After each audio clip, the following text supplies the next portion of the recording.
औंढा नागनाथ तालुक्यातील येळेगाव सोळंकी येथे मुख्यमंत्री पेयजल योजना तथा जलजीवन मिशन योजनेच्या माध्यमातून गावात झालेलं काम निकृष्ट दर्जाचं असल्याचा आरोप करत गावाला पाणी मिळत नसल्यानं आज गावातील पाण्याच्या टाकीवर जाऊन गावकऱ्यांनी शोले स्टाईल आंदोलन केलं।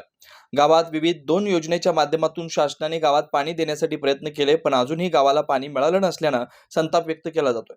गावात पाण्याच्या 2 टाक्या असून या दोन्ही टाक्या कोरड्या ठाक पडल्या।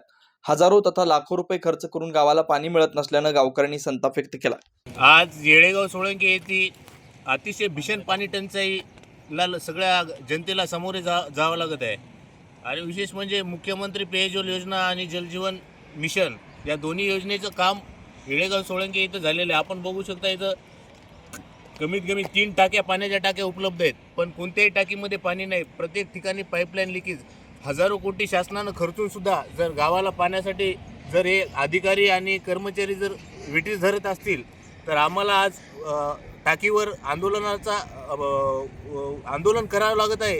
ही शोकांतिका आहे आणि या शासनाचं, गुत्तेदारांचं आणि अधिकाऱ्यांचं हे अपयश आहे की एवढे हजारो कोटी रुपये खर्चून सुद्धा येळेगावला कोणत्याही नळाला पाणी नाही, कोणत्याही गल्लीमध्ये पाणी नाही।